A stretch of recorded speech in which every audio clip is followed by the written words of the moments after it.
Halo guys, Assalamualaikum warahmatullahi wabarakatuh. Dengan saya Abius Hari Asad dari kelas F Perpajakan Angkatan 22. Di sini saya akan memaparkan materi yang berjudul Pemotongan PPh Pasal 21 Bukan Pegawai dan Peserta Kegiatan. Di sini dengan dosen pengampu Dr. Wirmeka Putra, SEMSI, CLKNR, CSRS. Baiklah, di sini ada beberapa materi. Yang pertama bukan pegawai, kedua peserta kegiatan, ketiga ketentuan, keempat tarif, kelima perhitungan, dan keenam contoh kasus. Oke, langsung saja. Yang pertama, apa itu bukan pegawai menurut pajak penghasilan 21?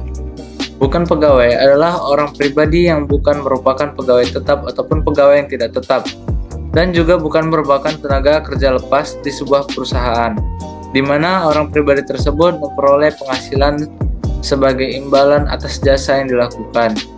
Mereka dapat berupa pekerja lepas atau freelancer, pekerja harian, kontraktor, atau penerima penghasilan dari kegiatan usaha atau jasa lainnya.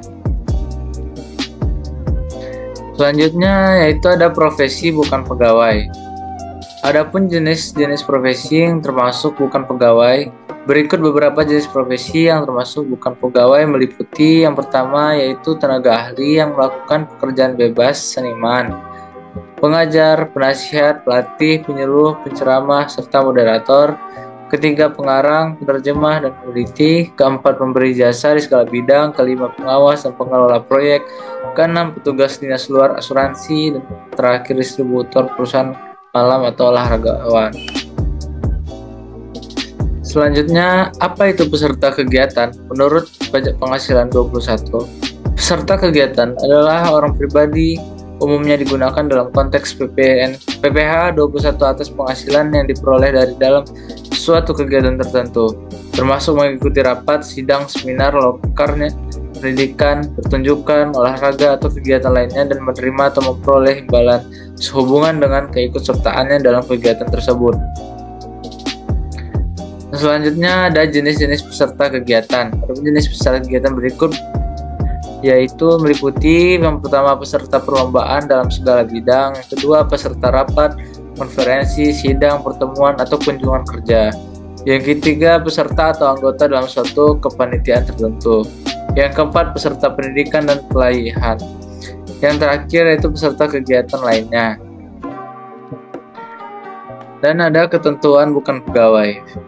Berikut adalah ketentuan bukan pegawai. Yang pertama, penghasilan kena pajak sebesar 50% dari jumlah penghasilan bruto dikurangi PTKP.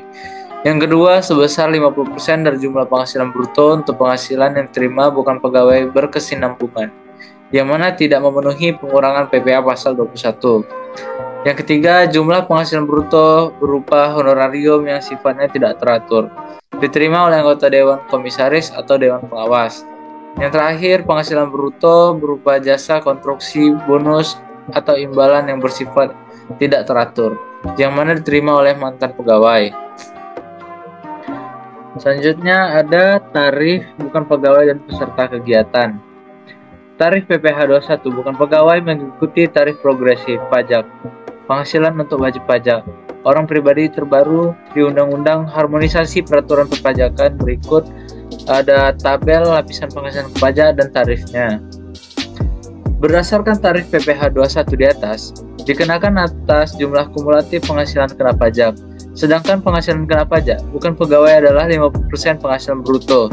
Sehingga rumus perhitungan pajak penghasilan bukan pegawai adalah PPh 21 sama dengan tarif pajak dikali 50% dikali penghasilan bruto. Selanjutnya ada perhitungan bukan pegawai dan peserta kegiatan. Perhitungan PPh pasal 21 untuk bukan pegawai di Indonesia melibatkan beberapa langkah. Mari kita jelaskan perhitungannya secara umum. Yang pertama, penentuan bruto pendapatan. Jumlah keseluruhan pendapatan yang diterima oleh bukan pegawai dari pekerjaan yang dilakukan. Kedua, pengurangan biaya. Pengurangan biaya yang dapat dikurangkan sesuai dengan peraturan perundang-undangan yang berlaku, seperti biaya-biaya yang terkait dengan pekerjaan tersebut. Ketiga, penentuan penghasilan kena pajak atau PKP. Hasil dari langkah A dikurangkan dengan langkah B menghasilkan penghasilan kena pajak atau PKP. Perhitungan PPh 21 kemudian dihitung berdasarkan PKP dengan tarif yang berlaku sesuai dengan peraturan perundang-undangan setempat. Nah, di sini ada contoh kasus. Latifah adalah seorang aktuaris senior yang bekerja di perusahaan keuangan A, sekaligus di perusahaan asuransi B. Dari perusahaan A, ia menerima penghasilan 4 kali dalam setahun.